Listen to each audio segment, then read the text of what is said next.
জনগণের মধ্যে আস্থা ফিরিয়ে আনা এবং আস্থা আনতে গেলেই ওনাকে ইন্টারেস্ট রেট কাট করতে হবে। ট্যারিফের ফলে আমাদের ট্যাক্সের উপরে কতটা প্রভাব বিস্তার করবে এটা যদি একটু বিস্তারিত বলেন। এই টাকা দিয়ে বাজার করে, ঘর সংসার চালায়, বাড়ি ভাড়া দেয় অথবা মর্গেজ পে করে, সেই লিকুইডিটি কমে আসবে।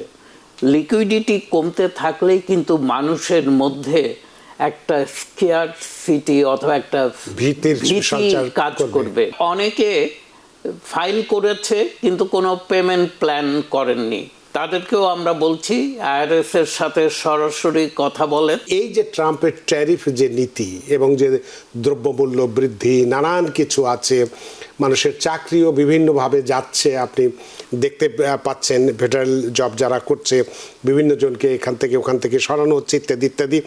তো এর উপরে এই এমনিতেই জিনিসপত্রের দাম বেশি, এই ট্যাক্সে পরবর্তীতে আমাদের আবার কয়েকদিন পরেই আবার ট্যাক্স দিতে হবে।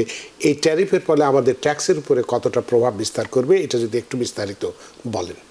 ধন্যবাদ রানা ভাই। ট্যারিফের কারণে আমাদের সাধারণ জনগণের ক্রয় ক্ষমতা কমে যাবে, যেহেতু দ্রব্যমূল্যের দাম বাড়বে, ক্রয় ক্ষমতা কমে আসবে। সেখানে ট্যাক্স যদি ওরা ছাড় না পায় তাহলে ওদের হাতে যে ক্রেডিবল অর্থ, যেই টাকা দিয়ে বাজার করে, ঘর সংসার চালায়, বাড়ি ভাড়া দেয় অথবা মর্গেজ পে করে, সেই লিকুইডিটি কমে আসবে। লিকুইডিটি কমতে থাকলেই কিন্তু মানুষের মধ্যে একটা স্কেয়ারসিটি অথবা একটা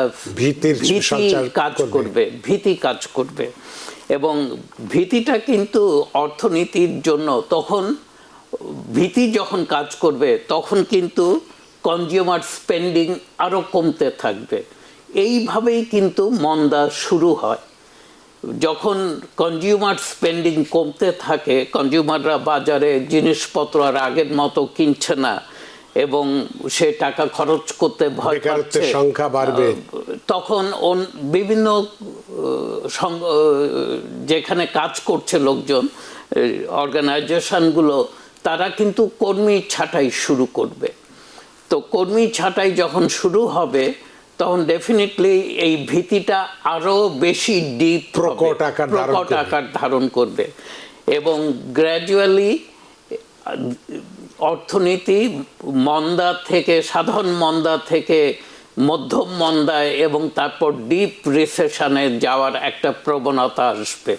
তো ফেডারেল রিজার্ভের যে চেয়ারম্যান জেরোম পাওয়েল, তার কাজটা হবে সেই সময় যে, অথবা এখনও উনি করতে পারেন যেটা, যে জনগণের মধ্যে আস্থা ফিরিয়ে আনা এবং আস্থা আনতে গেলেই ওনাকে ইন্টারেস্ট রেট কাট করতে হবে, কমাতে হবে। ইন্টারেস্ট রেট কাট হলে তখন যেই সংগঠন, যেই অর্গানাইজেশনগুলো টাকার কারণেই কর্মী ছাঁটাই করবে, ওরা যদি দেখে যে বড়োইং কস্ট কমে আসছে, ওরা কিন্তু সহজেই কর্মী ছাঁটাই করতে যাবে না, ওরা চাইবে কর্মীকে ধরে রাখতে। তো এইভাবে মানে মন্দাকে আবার কিন্তু রিভার্সও করা সম্ভব। কিন্তু অর্থনীতির সবচেয়ে ইন্টারেস্টিং পার্ট হচ্ছে, এ কিন্তু আমার কথা আপনার কথায় সামনে এগোবে অথবা পিছনে যাবে চলবে না। মানুষ এবং সাধারণ মানুষ যখন এই ভীতিটা আসবে, অলরেডি গভর্নমেন্ট একটা লার্জ স্কেল ছাঁটাই করেছে, সেখানে কিন্তু একটু ভীতির সঞ্চার হয়েছে। অনেকেই ভয় পাচ্ছে চাকরি কতদিন থাকবে, সরকারি চাকরি যেগুলো আমরা ধরে নিতাম যে মরণ পর্যন্ত পার্মানেন্ট, সেই জব কিন্তু এখন আর সেখানে নেই, সেটাও সিকিউরড না। এবং দেখা যাচ্ছে বিভিন্ন সেমি গভর্নমেন্ট অর্গানাইজেশনগুলোর চিফরা পর্যন্ত জব হারাচ্ছে, তাদেরকেও বরখাস্ত করা হচ্ছে। কেউ কেউ আবার আদালতের সাহায্য নিয়ে ফিরে এসছে, কিন্তু সাধারণ কর্মচারীরা তো আর ফিরে আসতে পারেনি। তো এই অবস্থা সরকারকে কিন্তু বেশি দিন চালাতে দেওয়া উচিত না।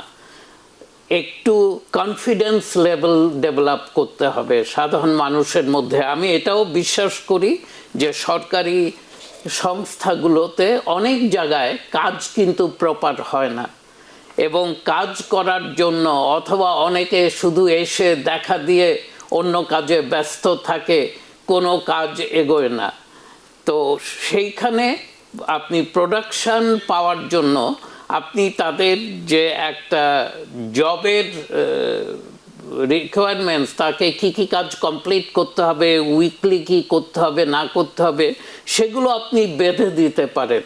কিন্তু হুট করে একাধারে ক্রমাগত আপনি এমপ্লয়ি ছাঁটাই করে যাবেন উইদাউট এনি রিজন, এটা ঠিক হচ্ছে না। তো সরকারকে এখন স্টেপস নিতে হবে, ভূমিকা রাখতে হবে, যেন জনগণের মধ্যে আস্থা ফিরে আসে, এই ভীতিটা যেন চলে যায়, এবং অর্থনীতি যেই ধকলটা গেছে এটাকে যেন অচিলেই কাটিয়ে উঠায়। অনেক ধন্যবাদ জনাব পারভেজ কাজী। আমাদের হাতে খুবই সময় কম। ট্রেরিফের বিষয়টা আমরা একটু আলোচনা করেছি, আপনাকে আমি 3 মিনিট সময় দিব। সেক্ষেত্রে ট্যাক্স সিজন শেষ হয়ে গেছে এই মাত্র কয়েকদিন আগে। যারা এখনও আমরা ট্যাক্স শেষ করতে পারিনি, বা যে কোনো কারণেই হোক, আমরা আমাদের ডকুমেন্টসের কারণে হোক বা যে কোনো কারণেই হোক না কেন, আমরা যদি করতে না পারি, সেক্ষেত্রে এই মুহূর্তে আমাদের করণীয় এটা কি? 3 মিনিট। ধন্যবাদ রানা ভাই। ট্যাক্স আমরা যারা এখনও করতে পারিনি এবং এক্সটেনশনও ফাইল করিনি, আমাদের উচিত হবে যত শীঘ্র সম্ভব আমাদের ট্যাক্সগুলোকে সম্পূর্ণ করা এবং এটাকে ফাইল করে দেয়া। আমরা অফিসে বেশ ব্যস্ত আছি, এখনও লোকজন আসছে, অথবা যাদের আমরা এক্সটেনশন নিয়েছি তাদেরকেও বলছি যে আপনার কোনো ডকুমেন্টসের কারণে যদি এক্সটেনশন ফাইল করে থাকেন, এখন সেই ডকুমেন্ট আপনি পেয়ে গেছেন, আপনি চলে আসেন, আমরা ফাইলটা করে দেই।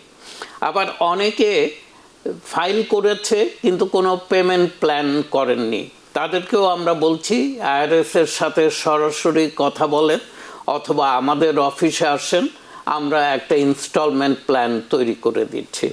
অথবা আজকে যেমন একজন এসেছিল, সে ফাইল করেছে, সে বেশ কিছু টাকা তাকে দিতে হবে, সে আমাকে বলছিল পারভেজ ভাই আমি জাস্ট টোকেন $500 পে করতে চাই।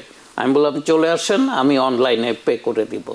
উনি আসলেন, আমি পে করে দিয়েছি, এবং তখন আমি ইনসিস্ট করছিলাম একটা ইনস্টলমেন্ট প্ল্যান করে ফেলেন, কিন্তু উনি বললেন যে আমি করলেও হয়তো 1 মাস পর গিয়ে করব, আমি আরেকটু দেখব। তো ওর জন্য যারা ফাইল সম্পূর্ণ করেননি, অথবা অনেকের ফাইলে দেখা গেছে আমাদেরকে ফোন করেছিল বাসায় গিয়ে, অথবা পরবর্তীতে একটা W2 পেয়েছে অথবা কোনো কিছু পেয়েছে যেগুলো ফাইলে সংযোজন হয়নি, আমরা তাদেরকে বলেছিলাম 15 এপ্রিল পর্যন্ত অপেক্ষা করেন, এরপর আসেন, আমরা ফাইলগুলোকে অ্যামেন্ড করব। তো তাদের প্রত্যেকের প্রতি আমার অনুরোধ থাকবে, 6 মাসের এক্সটেনশন পেয়েছেন, ওর জন্য অক্টোবর পর্যন্ত অপেক্ষা করবেন না। যদি আপনি ডকুমেন্টস পেয়ে থাকেন এবং রেডি টু ফাইল হন, আপনি আপনার প্রিপেয়ারের কাছে যান এবং ফাইলটা সম্পূর্ণ করেন। নিউ ইয়র্ক থেকে সম্প্রচারিত TBN 24 টেলিভিশন, বিশ্বজুড়ে বাঙালির কণ্ঠস্বর।